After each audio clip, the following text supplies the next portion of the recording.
vamos ter o privilégio de ouvir os nossos pastores pregando. Todos eles vão pregar hoje de manhã, com exceção do pastor Mendonça, que está fazendo um trabalho, está servindo Santa Ceia lá no presídio. Então, hoje de manhã ele não está com a gente aqui.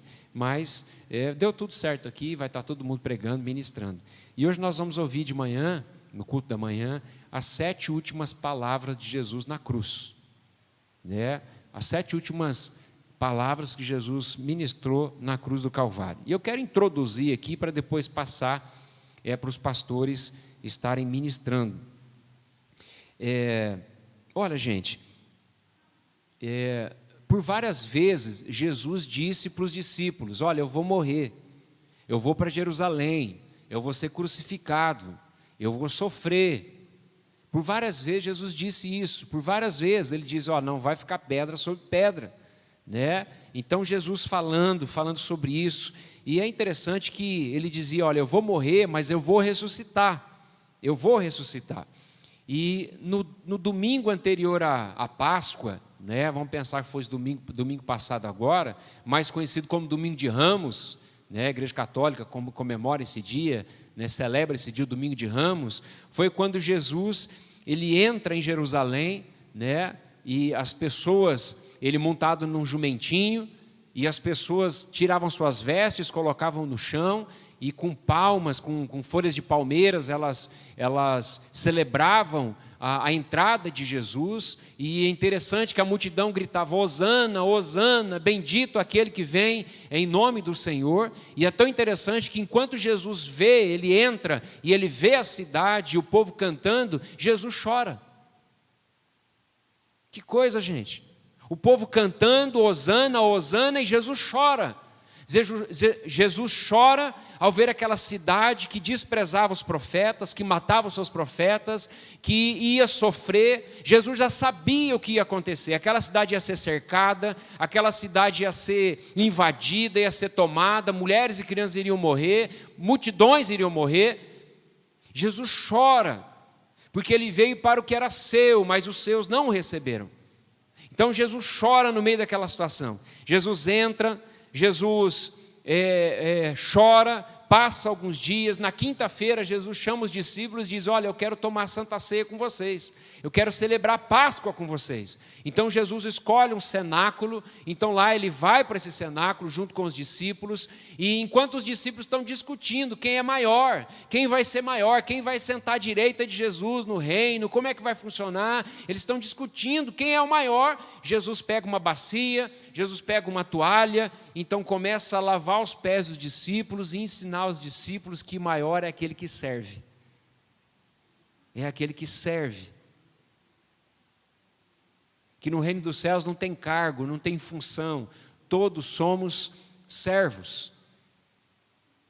Em seguida, Jesus diz: olha, eu esperava ansiosamente por essa ceia, por essa Páscoa, eu queria tomar a Páscoa com vocês. E lá Jesus, de uma forma diferente, nova, Jesus diz: este é o meu corpo que é partido por vós.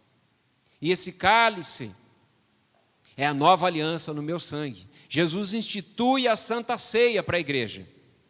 Ele transforma a Páscoa judaica na Santa Ceia cristã.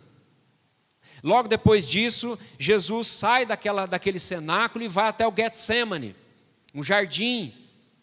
E lá naquele jardim, Jesus leva os seus 3 discípulos preferidos, e lá ele está com eles, e ele ora, chora, e o texto diz lá em Mateus que ele diz para os discípulos: a minha alma está profundamente angustiada até a morte. Jesus estava angustiado com aquela situação. Jesus então faz uma oração a Deus dizendo: Pai, se for possível, passa de mim esse cálice. Que cálice era esse que Jesus ia ter que tomar? Era a cruz? Era ter que carregar uma cruz pesada? Era ter que ver os cravos enfiados em suas mãos, pregados em suas mãos? Era o chicote dos guardas? Eram os murros dos soldados que ele levou na cara? Era a coroa de espinho que perfurou sua cabeça? Qual era o cálice? Que cálice era esse? Era a revolta da multidão quando dizia: crucifica-o, crucifica-o, crucifica-o. Um povo que amava, agora um povo que rejeita. Um povo que espremia para tocar em Jesus, para ouvir Jesus, mas agora é um povo que diz: crucifica-o. Que cálice era esse? Era a ira de Deus sendo derramada sobre Jesus naquela cruz. Ele tomou sobre si. A ira de Deus, que era para ser derramada sobre mim, sobre você, foi derramada sobre ele. Toda a ira. Então Jesus se angustia. O texto diz que Jesus suava sangue. As veias de sua cabeça estouravam e saía sangue. Tamanha era a pressão, tamanha era a angústia que tomava conta do seu coração, por ter que enfrentar o momento mais difícil da sua vida. Mas foi para isso que Jesus veio. A cruz era plano de Deus. Não foi plano dos romanos, não foi plano dos judeus, não foi o diabo que planejou a cruz. Foi o próprio Deus. Alguém diz que quando Deus fundou o mundo, quando Deus criou o homem, quando o homem pecou, já havia uma cruz no coração de Deus. Então, Jesus vai para a cruz. Ele carrega aquela cruz pesada pela via dolorosa. Ele leva até o Gólgota, o Monte da Caveira. Lá ele é crucificado entre dois homens, no meio. E lá, às 9 horas da manhã, aquela cruz é levantada e Jesus está lá. Não conseguia respirar direito, pela posição. Seu pulmão contraía, espremia. Mas lá naquela cruz, daquela cruz ele fez um púlpito. Não era assim. Era do alto de uma cruz, no alto de uma montanha, ele fez um púlpito. E lá ele prega seu último sermão. 7 palavras. 7 palavras que fazem bem para a gente, que ajudam a gente a entender o coração de Deus. E aqui nós vamos ouvir essas 7 palavras, a começar pelo pastor André, que vai chegar e vai ministrar a primeira palavra. Vamos recebê-lo com a salva de palmas, gente?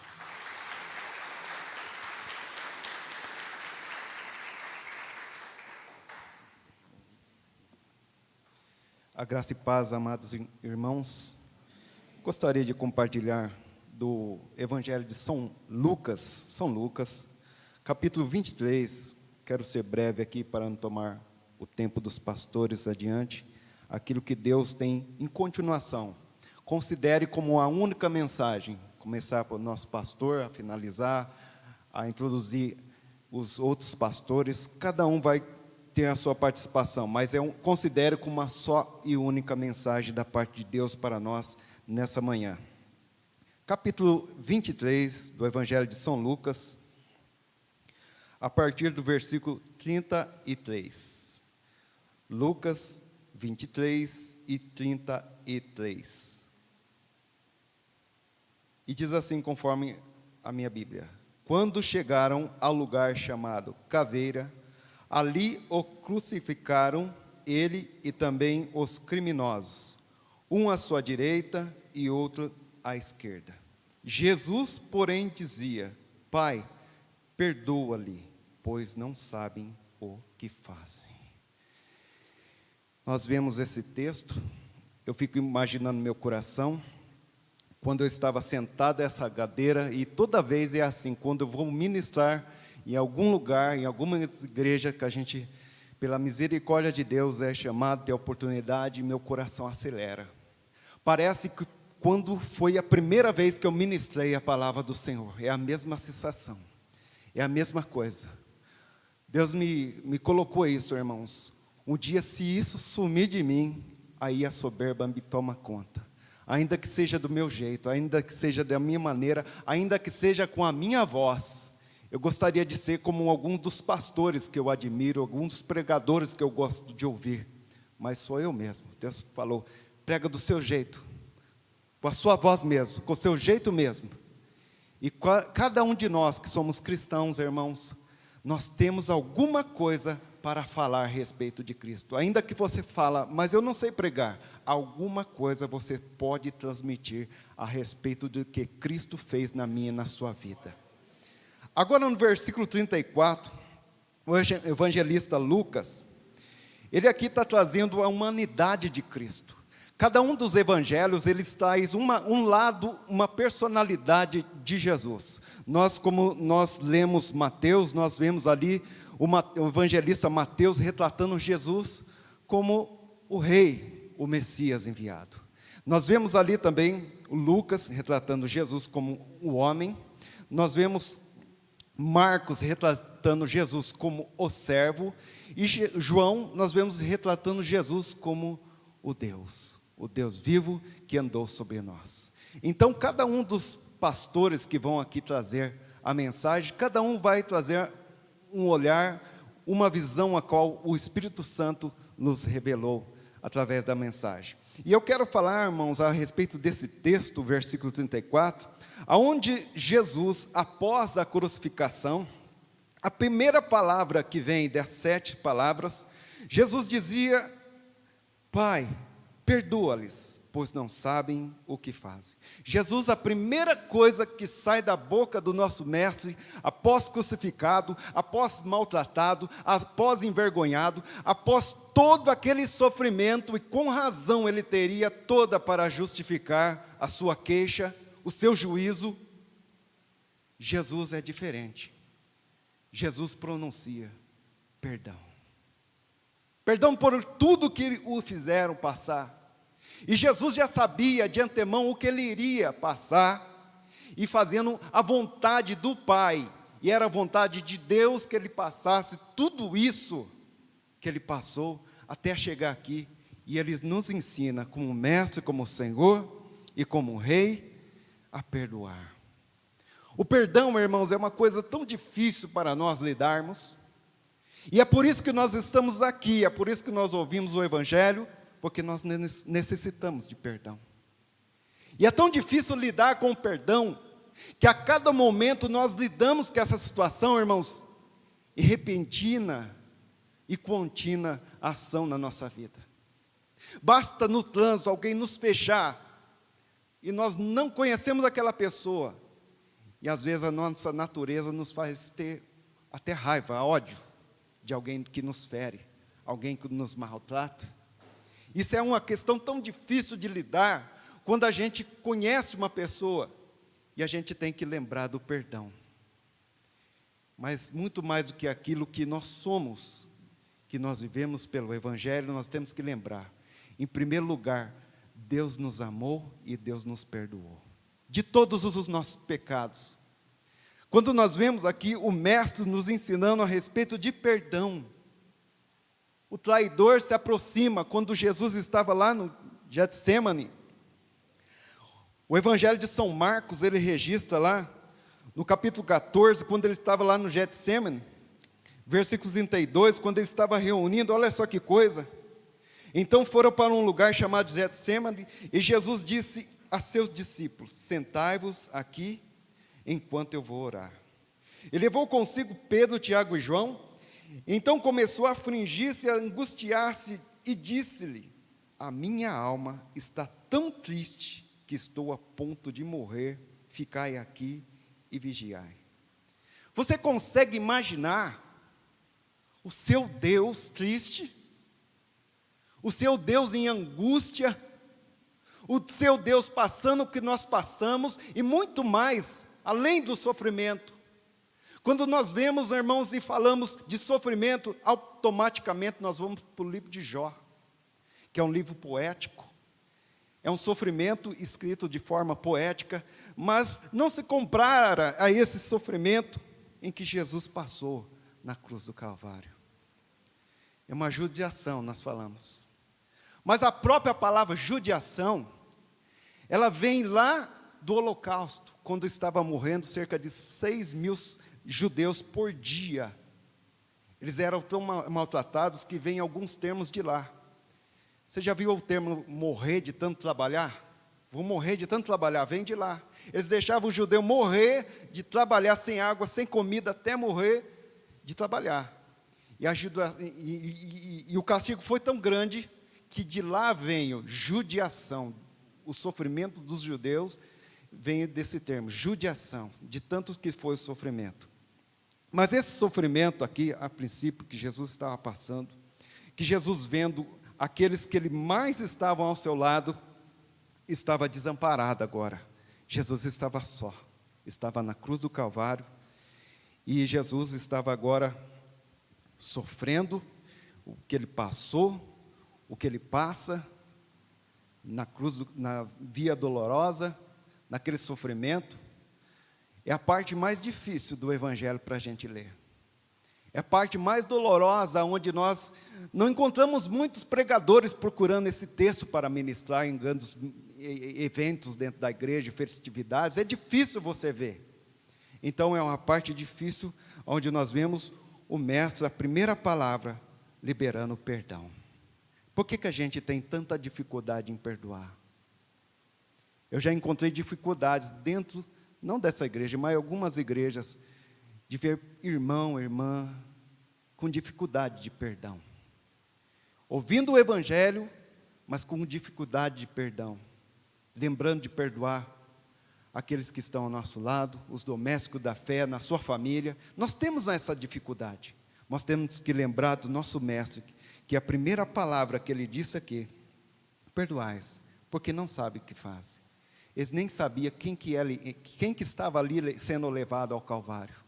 Eles não sabiam, os discípulos não sabiam de total inteiriça do quem que estava sendo levado ao Calvário. Até nos nossos dias, muitas pessoas não sabem quem é Jesus. É por isso que nós vemos blasfema nesses movimentos que nós vemos, né? Alguns sendo crucificados, alguns zombando a pessoa de Cristo, porque não sabem quem é Jesus. E Jesus, além de perdoar, ele atenua a culpa deles, pois não sabem o que fazem. Nós temos que ter essa consciência do perdão de Deus. Nós precisamos do perdão de Deus. Eu preciso do perdão de Deus. Você precisa do perdão de Deus. E para nós acelerarmos nosso tempo, porque o tempo é muito corrido aqui, irmãos, eu gostaria de deixar aqui uma ilustração. Jesus contou muitas ilustrações em forma de parábola. Existia dentro da igreja 2 jovens que, enquanto o pastor ministrava a palavra, eles não paravam de conversar. Ninguém conseguia prender a atenção daqueles 2 jovens. Todo o culto ele estava conversando o tempo todo, ia na igreja, sentava nos bancos, mas ninguém conseguia tirar a atenção daqueles jovens. Estava parado, a todo tempo estavam conversando. E aquele pastor com o microfone em mão, ele recebe na porta da igreja, ali percebe que vem adiantando um senhor com uma Bíblia surrada sobre o seu braço, e ele vê aquele senhor entrando, ele já fala: eu quero conceder uma oportunidade àquele que entra. É o pastor João. Pastor João, você está com a oportunidade. E passa o microfone para o pastor João. E a igreja, se levanta, começa a aplaudir aquele senhor vindo devagar até o púlpito, pega o microfone com a mão trêmula e abre no Evangelho e começa depois a falar uma ilustração. Ele disse que certa feita, pai e filho saem a pescar em alto mar. Eles saíam a pescar constantemente, e um dia o filho do pai, ele tem um amigo, e convida aquele amigo para ir junto na pescaria, Os 3 vão ao barco e saem em alto mar.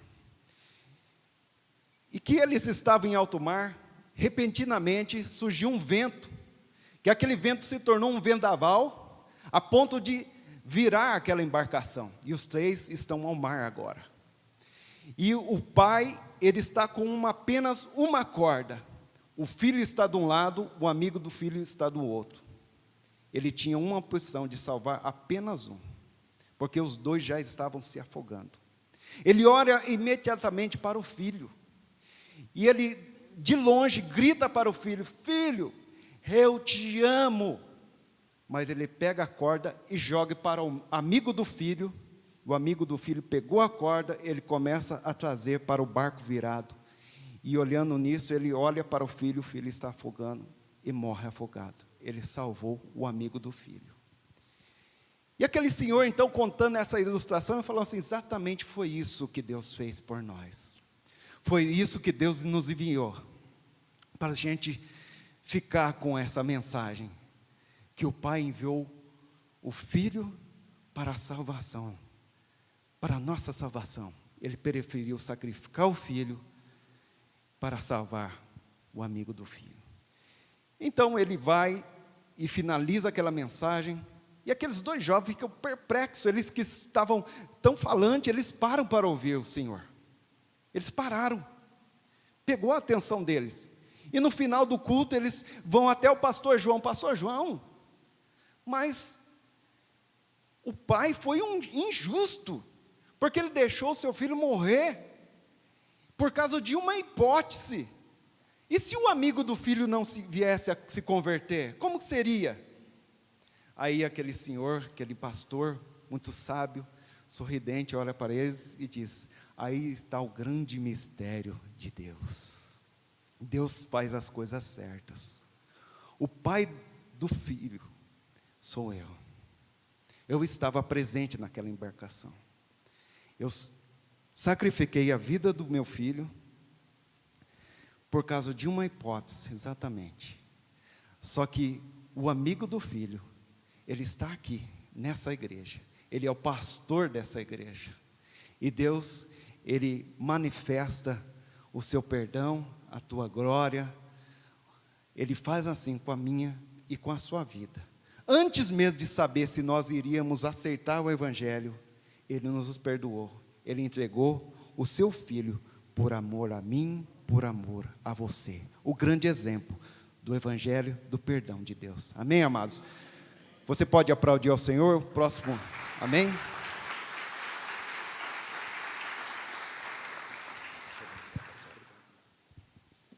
Graça e paz, amados, amém?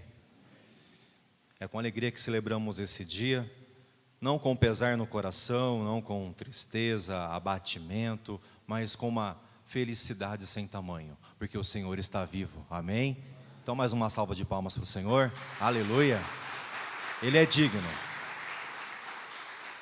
Eu me recordo de algo, antes de irmos à segunda palavra da cruz, que, primeiro olhar para o relógio, amém, já marquei a hora aqui na mente, que às vezes estamos diante da pessoa certa e falamos a coisa errada. Um exemplo, quando eu conheci a Andréia, a pessoa certa, a primeira coisa que eu disse foi errada. Tá calor, hein? Eu acho que vai chover. A pessoa certa e a preocupação, a palavra errada. E é com esse pensamento que eu convido você a abrir lá em Lucas capítulo 23, versículo 39, que vemos dois homens diante da pessoa certa e um deles com a preocupação errada. Lucas capítulo 23, versículo 39, diz assim a palavra: um dos malfeitores crucificados blasfemava contra ele, dizendo: não és tu o Cristo? Salva-te a ti mesmo e a nós também. Respondendo-lhe, porém, o outro repreendeu-o, dizendo: nem ao menos temes a Deus, estando sob igual sentença? Nós, na verdade, com justiça, porque recebemos o castigo que os nossos atos merecem, mas este nenhum mal fez. E acrescentou: Jesus, lembra-te de mim quando vieres no teu reino. Versículo 43, Jesus lhe respondeu: em verdade te digo que hoje estarás comigo no paraíso. Irmãos, essa segunda palavra do Senhor Jesus Cristo, em verdade te digo que hoje estarás comigo no paraíso, é de uma profundidade extrema. Mas se olharmos para esse contexto, nós vemos dois homens diante da pessoa certa. E um dos primeiros malfeitores preocupado com somente uma coisa: em descer da cruz. E eu percebo que muitos homens e mulheres gastam a sua vida com a preocupação errada. Estão preocupados em sair dos problemas, em descer da cruz, em se livrar daquilo que os aborrece, que os aflige. E não têm a verdadeira preocupação, aquilo que deve de fato nortear a sua vida. Onde eu passarei a eternidade? O que será feito da minha alma? Um daqueles homens tinha essa percepção. Ele reconheceu que Jesus era a pessoa certa. Ele reconheceu que ele era um pecador e ele se arrependeu. E ele pediu ao Senhor aquilo que de fato um homem sábio e sensato deve almejar na sua vida: estar com Deus, estar com o Senhor para todo sempre. Nos preocupamos com quem vai ganhar o título do Paulista, se é o São Paulo ou o Corinthians. Pergunta errada.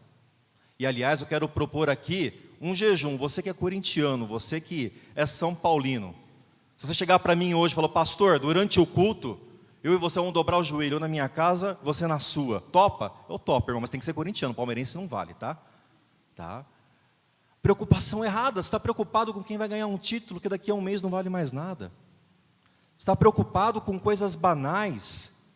Ontem no carro eu tive uma conversa banal com a minha filha. Estávamos discutindo enquanto vínhamos aqui para a igreja. Quanto tempo dura um canudo? Aquele canudo plástico, até trouxe um aqui de exemplo. O pastor André falou de parábolas, né? Canudo plástico, todos conhecem. Nós utilizamos durante 5, 10 minutos um canudinho plástico para tomar um suco, um refrigerante, e depois ele é descartado.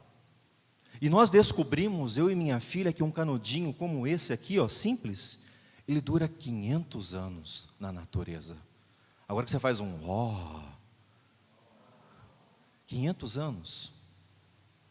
E há uma grande preocupação hoje, um debate nas mídias, redes sociais, governos, para banir os canudos, porque eles não se degradam na natureza, demora 500 anos. É como se o Pedro Álvares Cabral, quando chegou na Bahia, aqui no Brasil, tivesse tomado uma água de coco e jogado o canudinho lá, e ainda estivesse aqui presente em alguma praia.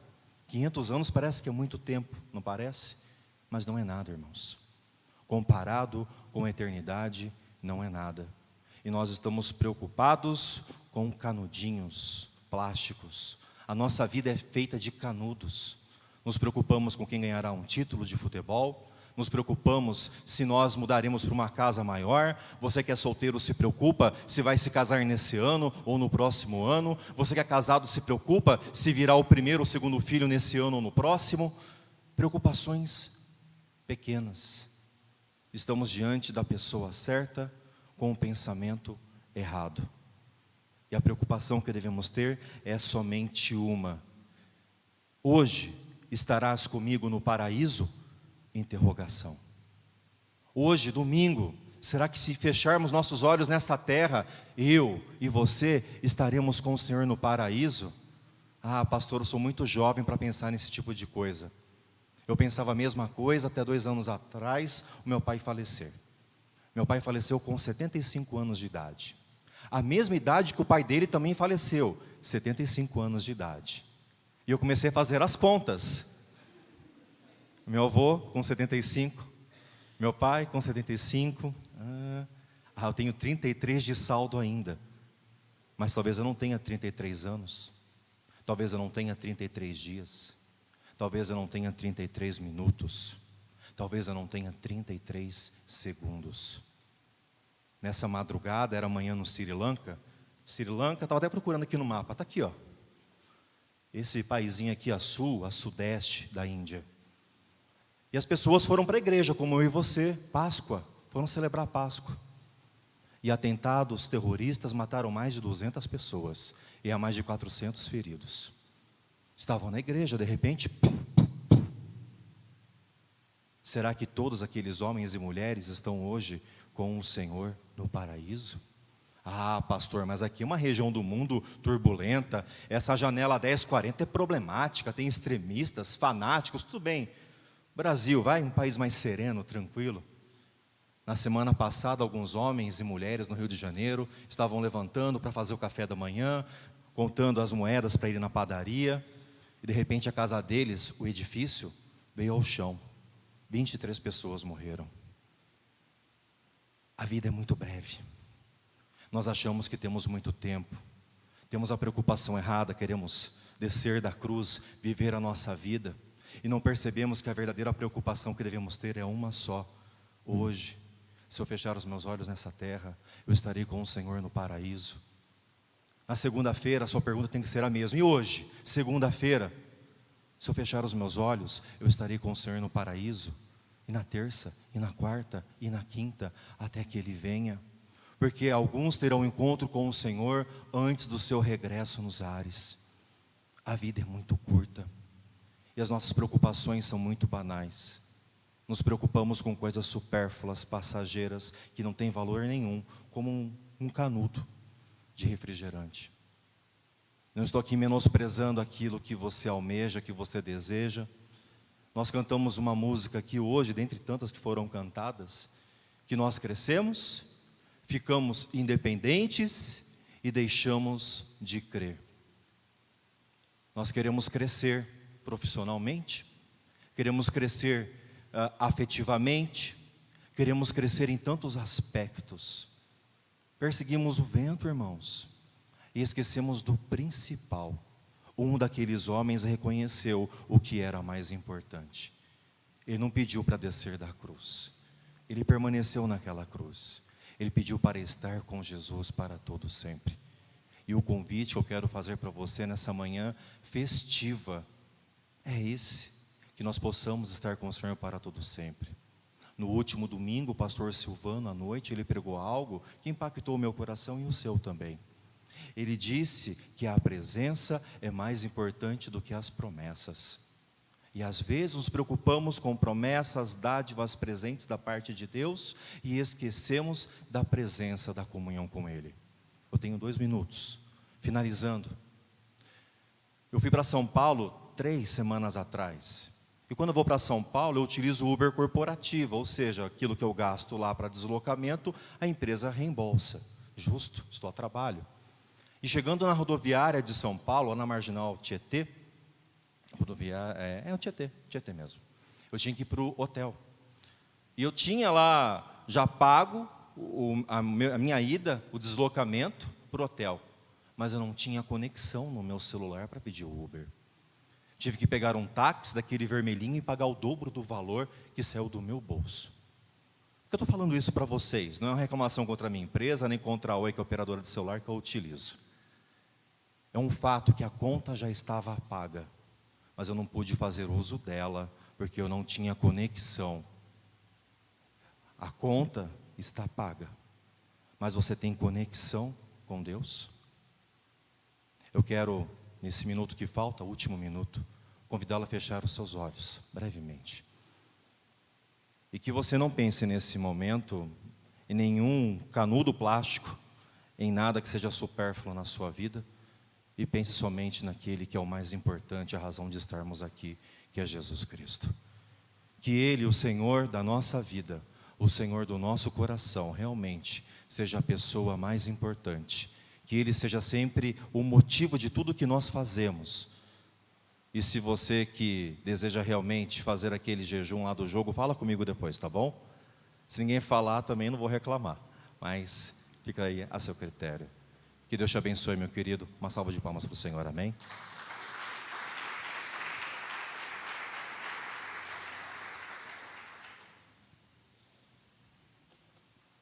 Bom dia, igreja. Graça e a paz do Senhor Jesus, amém? Amém. Sem mais demoras, gostaria de convidá-los para abrirem João, capítulo 19. Evangelho de João, 4º livro ali do Novo Testamento, capítulo 19.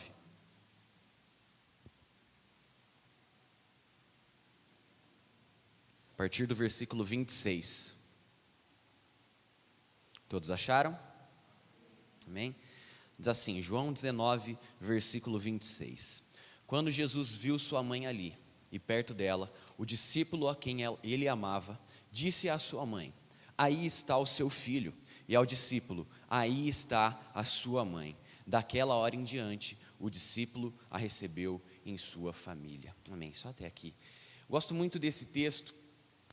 Há muito tempo atrás eu li esse texto, li um devocional referente a ele, e chamou a minha atenção que esse era o momento de maior agonia na vida de Jesus. Jesus ele tinha vindo à terra com uma missão que era restaurar o relacionamento do homem com Deus.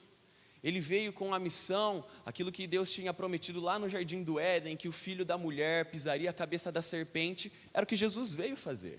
Então ele veio com esse objetivo. Ele não veio com o objetivo de formar uma família. Ele não veio com o objetivo de ser bem-sucedido financeiramente, de conquistar reinos. Ele veio com uma missão apenas, a missão de restaurar o relacionamento do homem com Deus.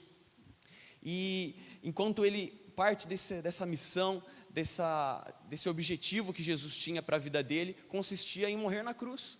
Consistia em levar os nossos pecados sobre o corpo dele, o castigo que nos traz a paz, como fala em Isaías 53, estava sobre ele. Então, naquele momento em que ele estava na cruz, o momento em que nós lemos aqui, Jesus ele estava na cruz. Jesus ele estava sendo crucificado, ele foi chicoteado, ele foi surrado, foi colocado uma coroa de espinhos nele, ele sofreu humilhação, não só física, mas foi debochado. As pessoas que antes, as multidões que antes o seguiam e se alimentavam com aquilo que ele fazia, com os milagres que ele realizava, agora estavam contra ele, desejando que ele fosse crucificado. E no momento de maior agonia, quando ele está ali naquela cruz, ele olha e ele vê a mãe dele. E não apenas a mãe dele, mas o discípulo a quem ele amava. No caso, era o apóstolo João, o discípulo João ainda. Era um discípulo com quem ele tinha intimidade, era o discípulo que se reclinava à mesa perto dele para cochichar no ouvido de Jesus e obter respostas que só ele obtinha. Pedro pedia para João ir lá e perguntar algumas coisas para Jesus, porque João tinha essa intimidade com Jesus que outros discípulos não tinham. E ali naquele momento de maior agonia, um momento de dupla agonia, em primeiro lugar, por ter os pecados sobre ele, os pecados de todos nós, Jesus levou, e isso traz uma agonia tão grande que ele fala: meu Pai, por que me abandonastes? E o motivo era porque ele estava com os pecados de toda a humanidade, só estavam sobre ele. E o outro motivo era o próprio castigo da crucificação, era um castigo que o pensar naquele castigo fez Jesus suar sangue. Pensar naquilo que o aguardava trouxe uma agonia muito grande para Jesus. E em meio a tanto sofrimento, ele parou para ver a necessidade da mãe dele. Em meio a tanta agonia, em meio a tanta injustiça aos olhos de muitas pessoas, pois ele era um homem justo que estava morrendo pelos pecadores, ele olha para a mãe dele e pensa no sofrimento dela. A mãe dele, dizem os estudiosos, naquele momento era uma viúva. José, o marido dela, já havia morrido. E naquela sociedade em que não havia tantas oportunidades para as mulheres ali de um sustento financeiro, uma mulher viúva dependia dos filhos. Então, quando você vê, por exemplo, o caso de Ruth e de Noemi, que elas não tinham filhos, elas ficavam desamparadas. Elas não haviam filhos, não haviam um marido mais para sustentá-las. Mas não é o caso de Maria. Maria, além de Jesus, tinha outros 4 filhos, no mínimo 2 filhas também, mas Jesus era o primogênito. Jesus, então ele sabia que a responsabilidade de cuidar da mãe dele era dele. E à medida que ele olha para a mãe dele, ele podia fazer muitas vezes como nós fazemos em um momento de agonia. Nós olhamos para o nosso sofrimento e achamos que ele é maior do que o sofrimento dos outros, e nos importamos apenas com o nosso sofrimento, com aquilo que a gente está passando. E Jesus, se ele fizesse isso nesse momento, ele não estaria fazendo nada de errado. O sofrimento dele, de fato, era o sofrimento mais difícil que alguém já teve.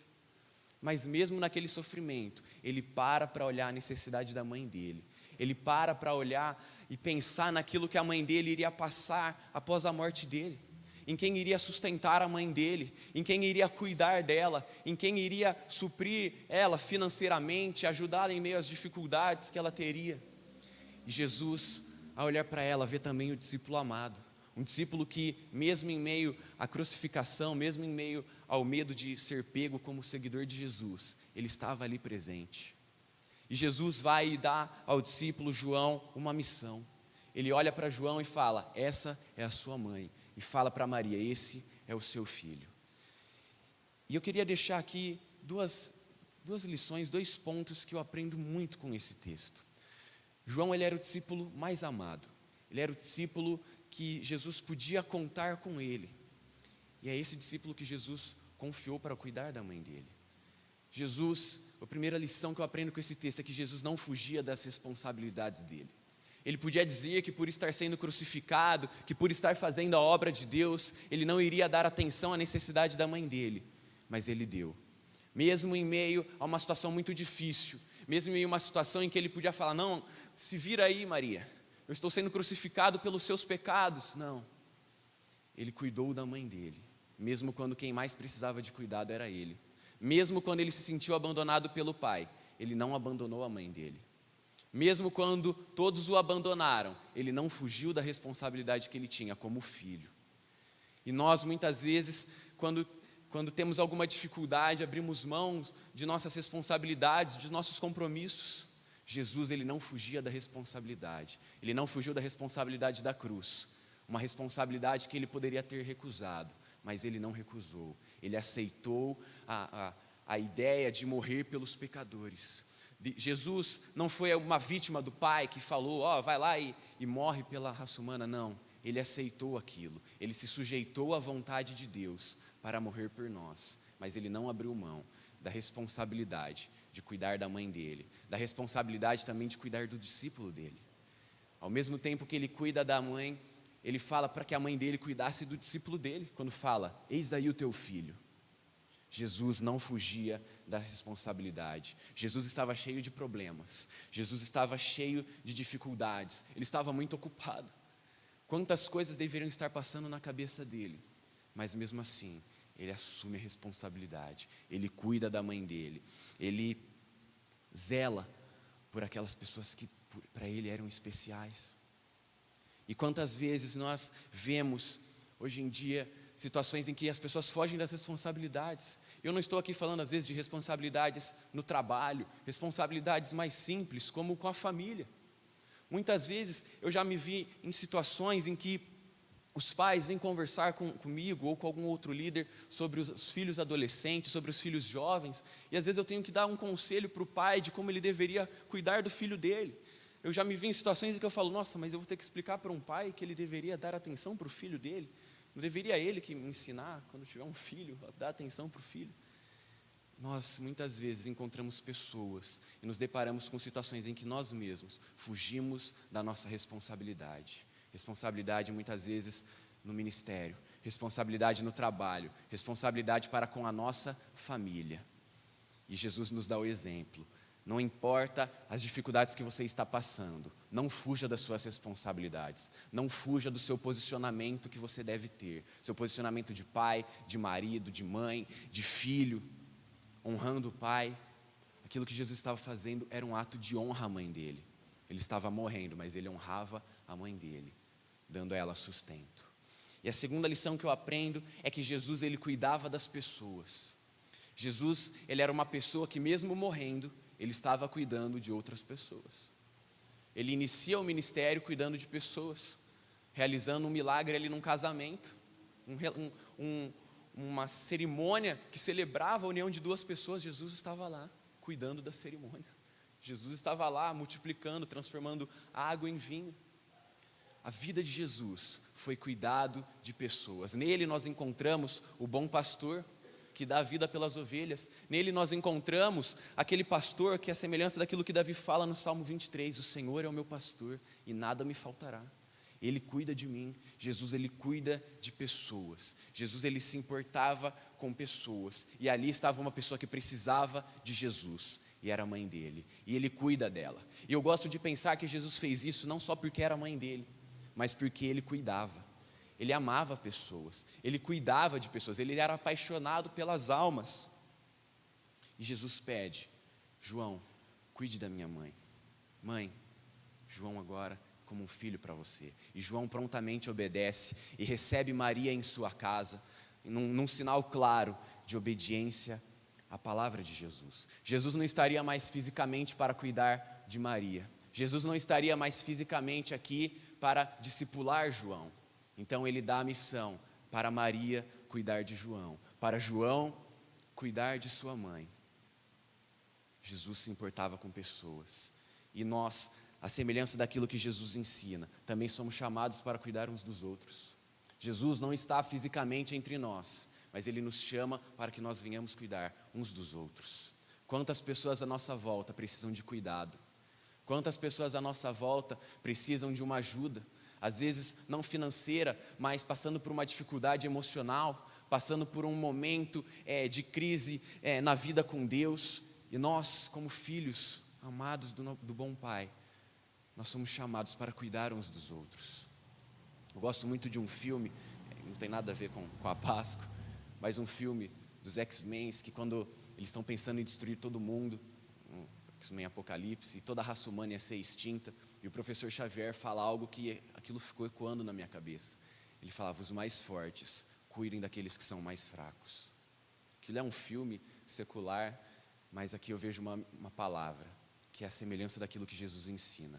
Cuidem uns dos outros. Maria, esse é o teu filho. Discípulo amado, essa é a sua mãe. Amém? Que nós possamos aprender com o exemplo de Jesus, não fugindo da responsabilidade, colocando a necessidade do nosso próximo à frente da nossa e cuidando uns dos outros. Amém? Será que você pode aplaudir a palavra do Senhor?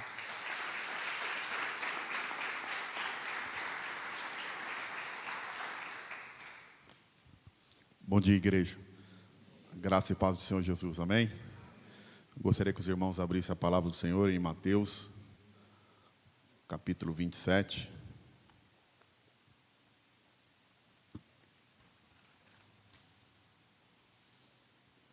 Verso 46.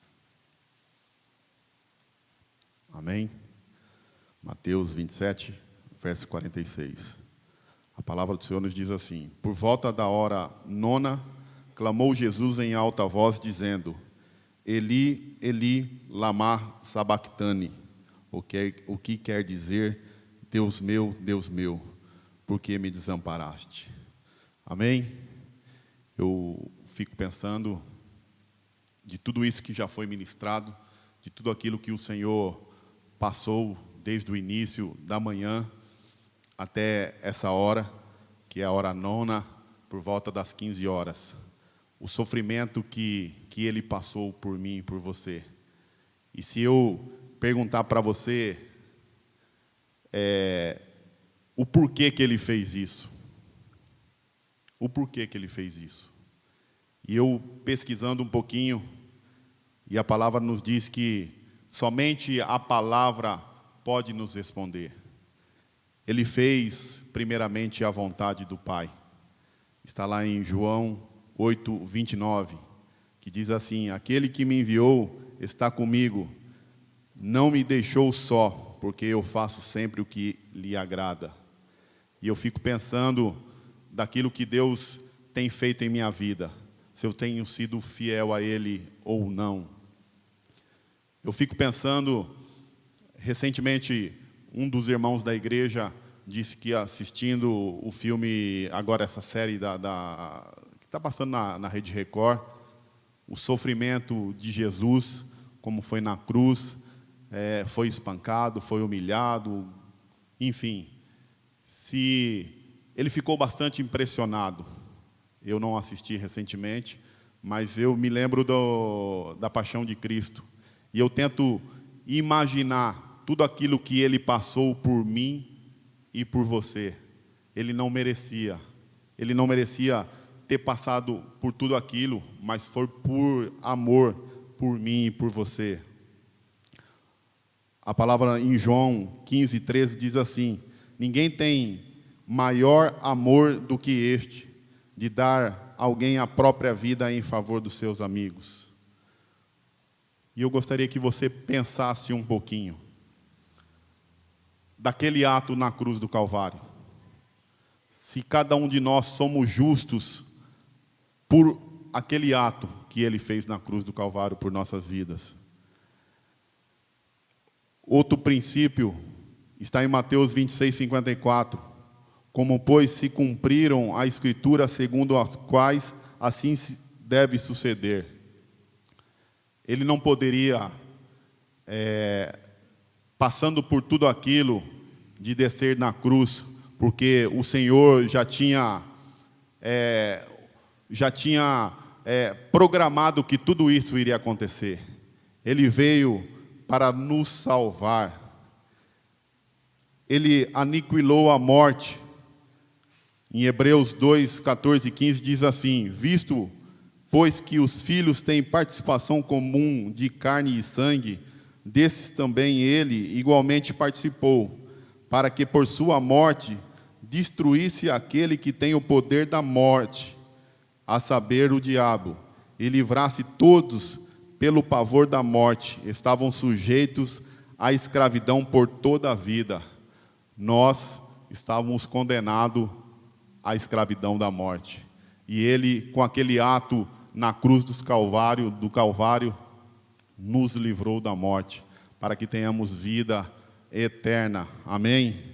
Eu gostaria de deixar 3 lições, 5 lições. Como eu citei, ele fez a vontade do Pai. E eu gostaria, e eu me incluo nisso, se eu estou fazendo a vontade do Pai, temos que entender que tudo aquilo que nós estamos passando é permissão do Pai. A palavra nos diz que um cabelo não cai da nossa cabeça se Ele não permitir. Tudo aquilo que o Senhor Jesus passou na cruz do Calvário era plano do nosso Deus. O segundo princípio é o amor. Porque Deus amou o mundo de tal maneira que deu o seu Filho. Ele deu por amor a mim e por amor a você. Amém? Ele cumpriu as Escrituras. Ele foi até o fim. Pense você se chegasse até um certo tempo, hora quinta, hora sexta, se ele quisesse descer da cruz, ele não iria cumprir a vontade do Pai, o propósito do Pai. Como eu já citei, ele nos livrou da escravidão. Ele veio para que tenhamos vida e vida em abundância. Amém?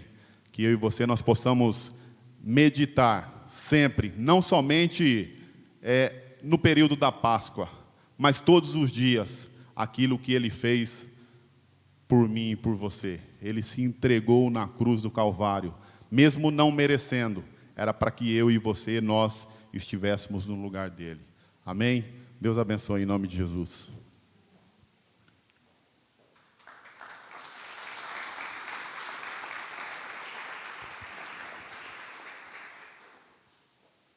Bom dia. A gente vai treinar bastante hoje o bom dia, né? Vários bons dias. Você pode abrir a palavra do Senhor em João 19, capítulo 19, versículo 28. João 19, 28.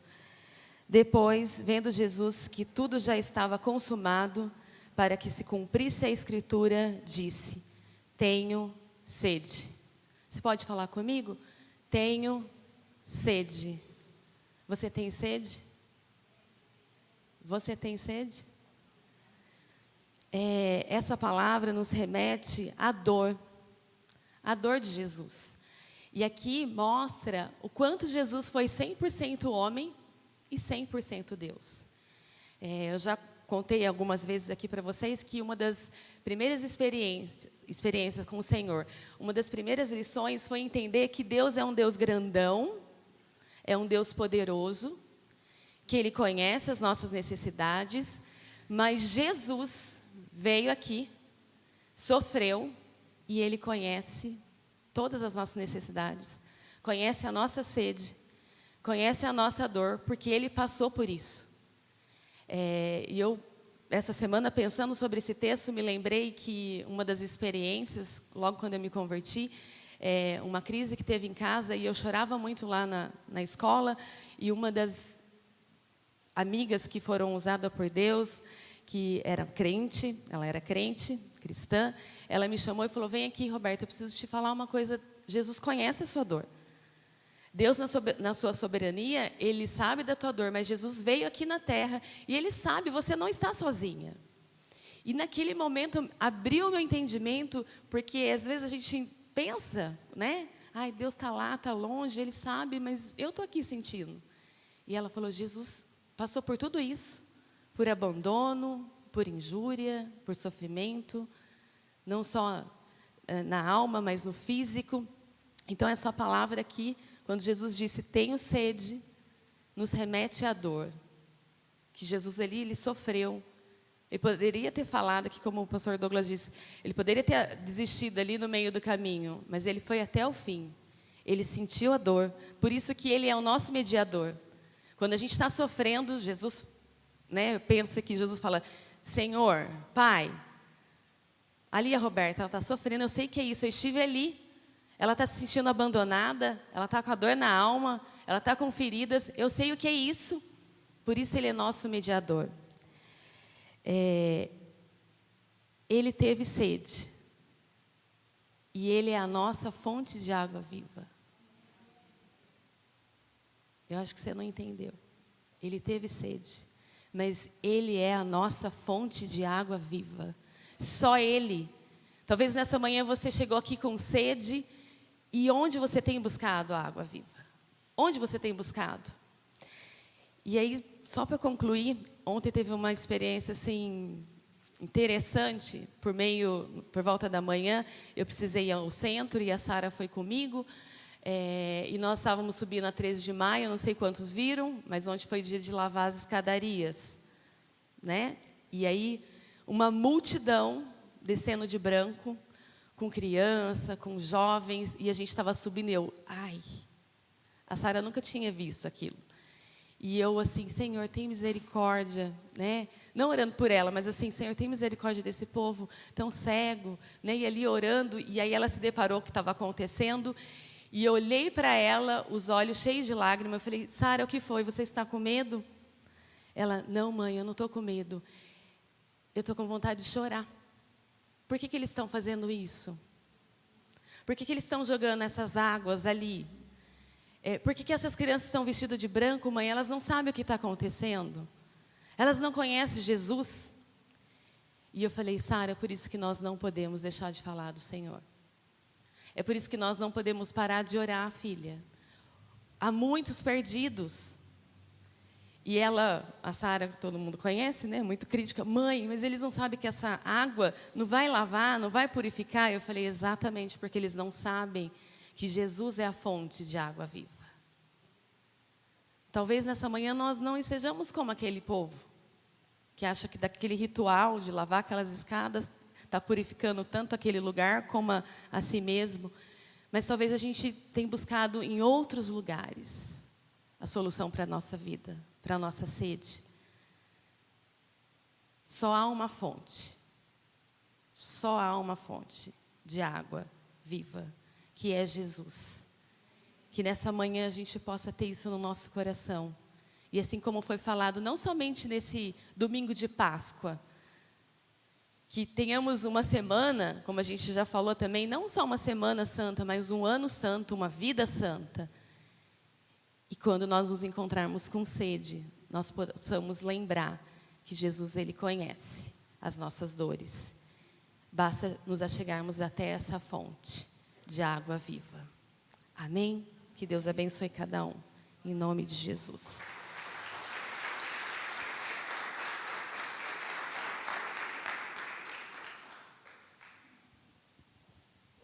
Bom dia, igreja. Bom dia. Todo mundo falou bom dia, né? Um monte de vezes hoje, né? Vamos lá, gente. Pastor, obrigado pela oportunidade. Privilégio muito grande estar aqui, responsabilidade muito grande.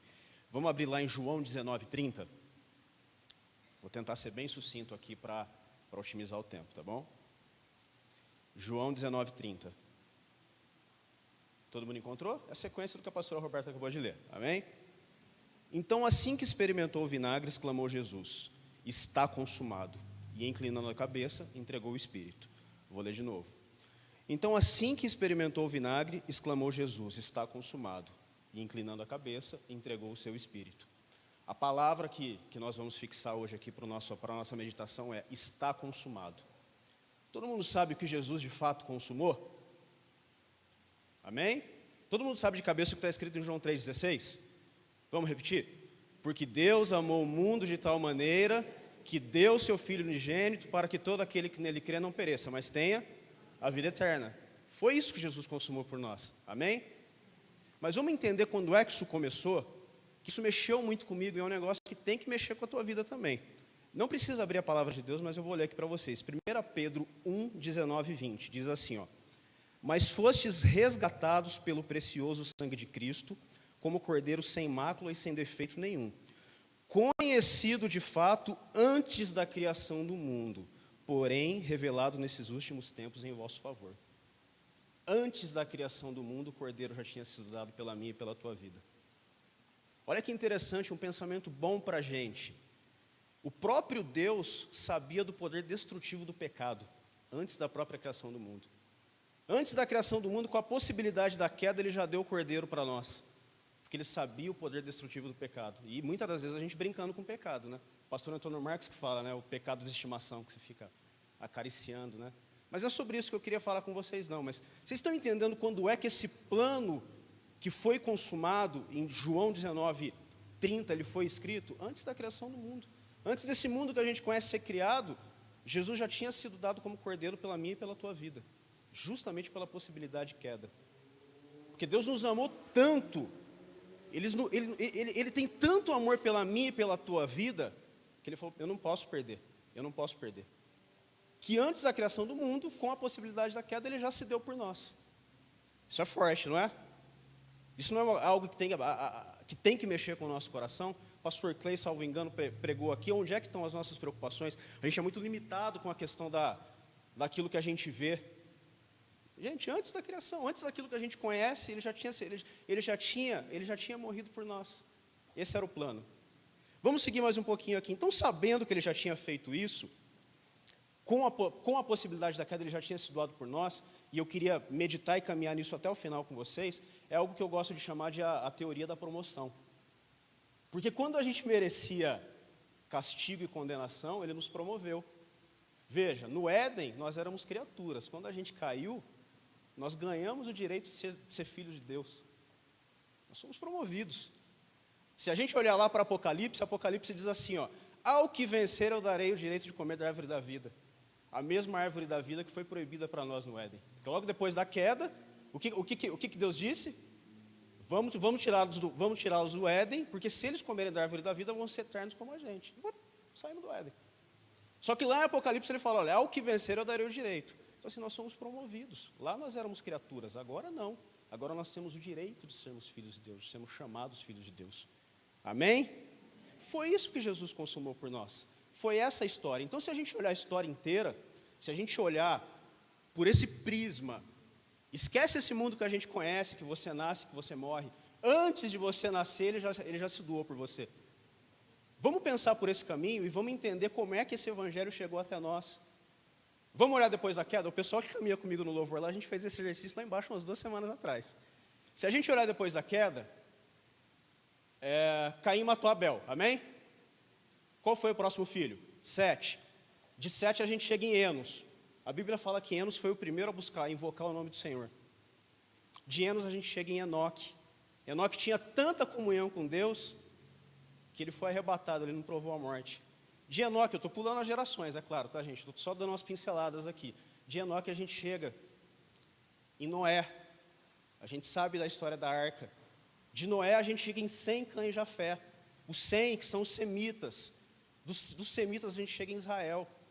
De Sem a gente chega em Abraão. De Abraão a gente chega em Jacó. De Jacó a gente chega em Isaac. De Isaac a gente chega em Jacó, perdão.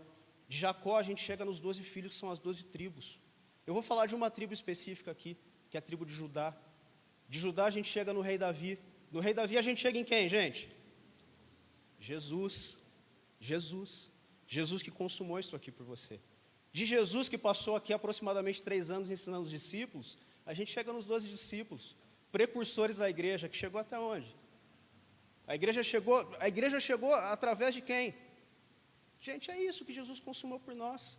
Ele vem através da história colocando marcos, trazendo o nome dele para que o nome dele chegasse até nós.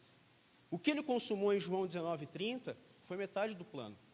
Um plano que ele já desenhou desde o começo. Qual que é a segunda parte do plano? Ele vai voltar para me buscar. Vai voltar para buscar você também? Amém. Pensa num cara trabalhador, porque ele está lá trabalhando, está construindo morada para mim e para você. E a gente? Agora a pergunta que fica nessa manhã, e você? Olhando por esse cenário, esquece o mundo onde você nasce e morre. É muito mais forte que isso. Você nasce e morre aqui, a terra nos consome, mas a gente é eterno. Onde você vai passar a eternidade? A gente vai passar a eternidade em algum lugar. Eu quero passar a eternidade com o meu Senhor. Porque foi isso, esse foi o plano que Ele desenhou para mim. Amém? Deus abençoe a tua vida nessa manhã, gente.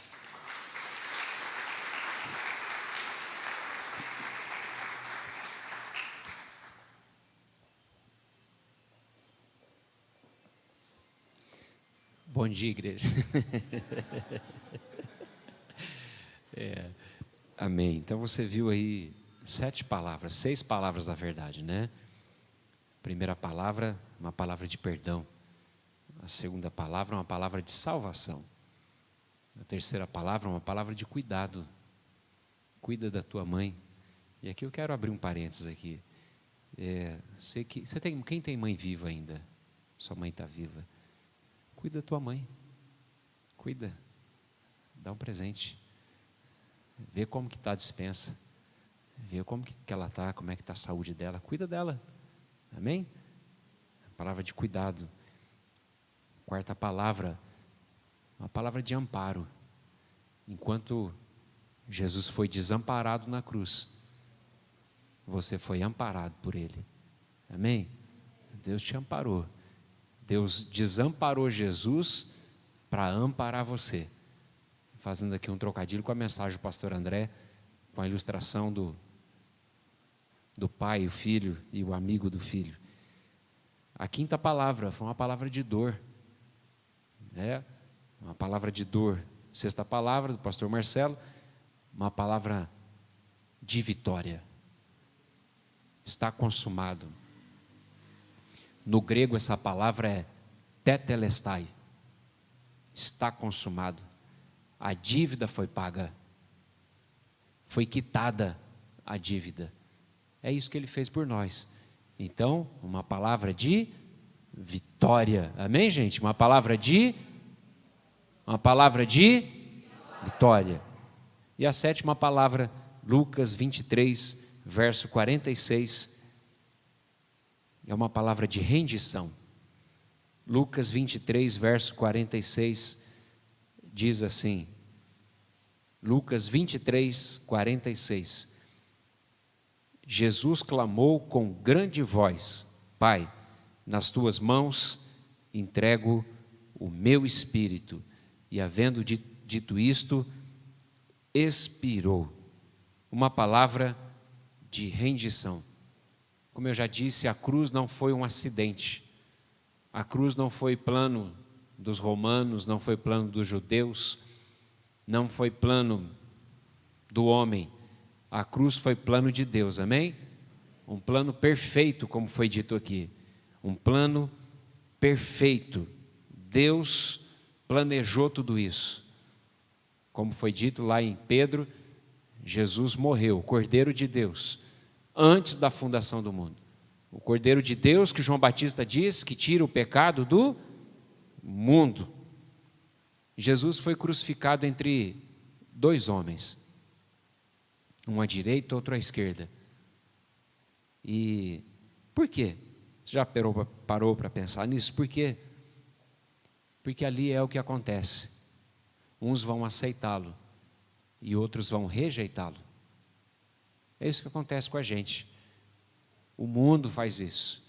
Uns o aceitam, outros o rejeitam. Jesus morreu no nosso lugar para nos salvar. Isso é para que você e eu hoje possamos nos lembrar do que Ele fez. Aquele homem, aquele ladrão foi salvo. Aquele ladrão foi liberto da culpa que havia sobre ele. Aquele homem foi perdoado. E essa é uma decisão pessoal. Ninguém pode fazer isso por você. Sua mãe não pode fazer isso por você. Seu marido não pode fazer isso por você. Sua esposa não pode fazer isso por você. Essa é uma decisão pessoal, sua e minha. Você já tomou essa decisão? Você já tomou essa decisão de se render? Jesus se rendeu à vontade do Pai. Você já se rendeu à vontade do Pai? Você já entregou seu coração para Ele? Ele é teu? Você já se rendeu? Vamos ficar em pé para a gente orar? Os músicos vão chegar.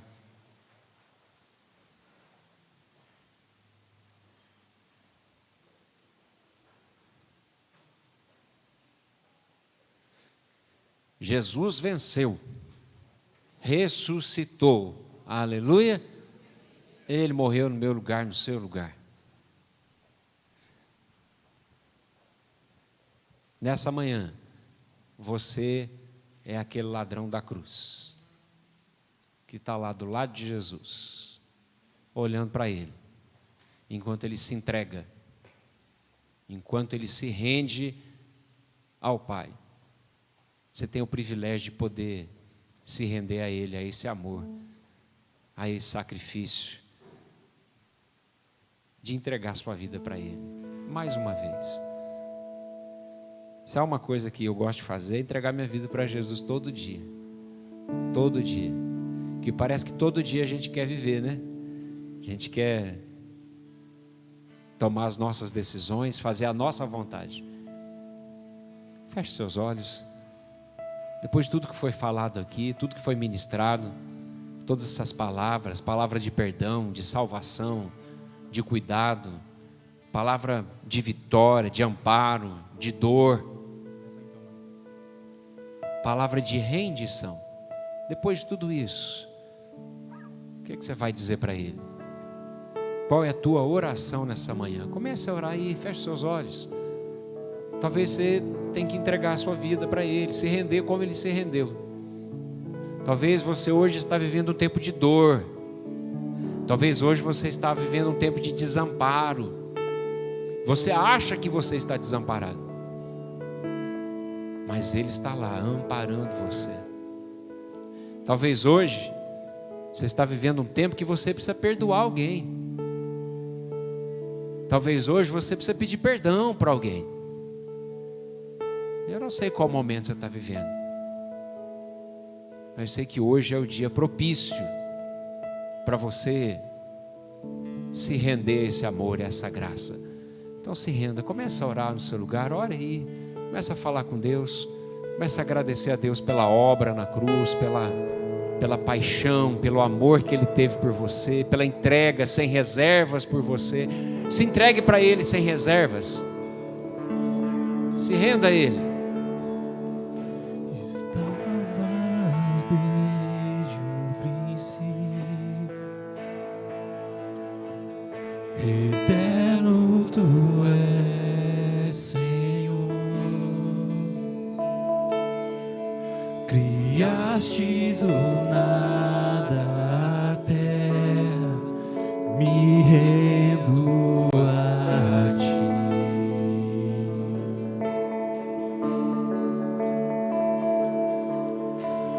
Antes que eu pecasse, pagastes o preço na cruz.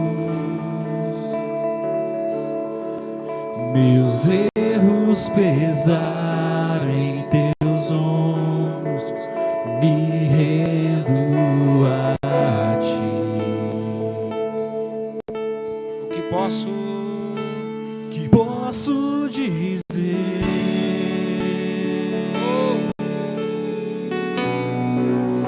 Que posso fazer?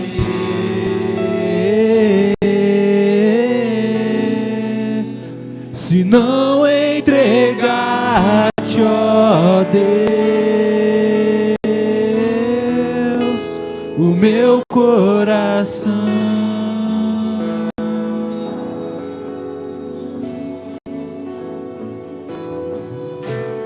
Na salvação caminho, o Teu Espírito vive em mim. Declaro as Tuas promessas, me rendo a Ti. Que posso dizer?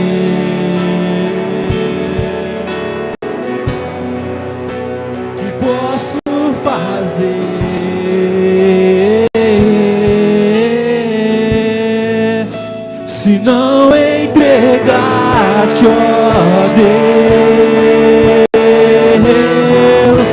o meu coração.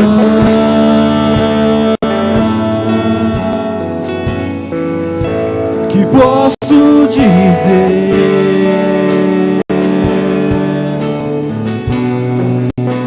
Que posso fazer?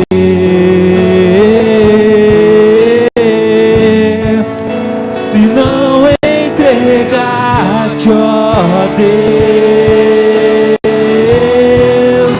o meu coração.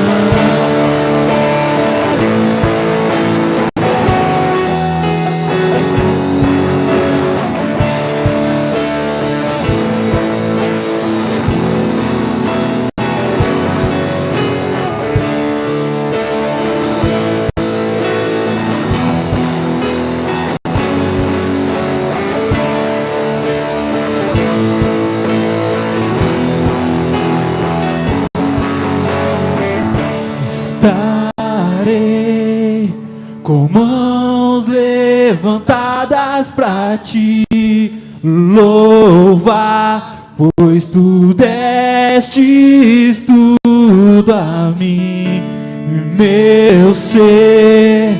A ti, ó Senhor, se rende o que sou, é teu. Estarei com mãos levantadas pra te louvar, pois tu destes tudo a mim, meu ser.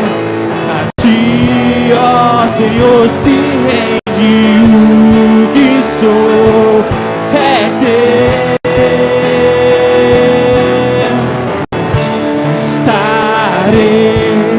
Com mãos levantadas pra te louvar, pois tu destes tudo a mim, meu ser. A ti, ó Senhor, se rende o que sou, é teu. O que sou é teu. O que sou é teu. Aleluia. Aleluia. Glória a Deus. Feliz Páscoa. Feliz Páscoa. Amém. Amém. Vamos orar, vamos encerrar. Levante suas mãos para os céus. Senhor, nós rendemos louvor ao Teu nome. Hoje somos livres, fomos libertos pelo sangue de Jesus. Alcançamos graça, alcançamos perdão imerecido, Senhor. E hoje estamos aqui nessa manhã na Tua casa. Se celebramos a vitória do Senhor naquela cruz. Aonde está a morte, a Tua vitória? Aonde está a morte, o Teu aguilhão? Pai, nós Te exaltamos pelo plano perfeito. O Senhor nos redimiu, o Senhor nos comprou. O Senhor escreveu o nosso nome no livro da vida. Hoje recebemos a vida que emana daquela cruz, pela entrega de Jesus, pela entrega do Seu Filho, o Cordeiro Santo. Hoje, Pai, tomamos posse da vitória, do perdão, da salvação, da eternidade que o Senhor colocou dentro de nós. Nessa manhã Te exaltamos, Te glorificamos, Pai. E que o amor de Deus, o nosso Pai, a graça de Jesus, nosso Salvador, e a comunhão do Espírito Santo de Deus seja sobre tua vida, desde agora e para todos sempre. Você pode dizer amém? Amém? Dá um abraço quem está perto de você. Feliz Páscoa, feliz Páscoa, feliz Páscoa. Deus te abençoe.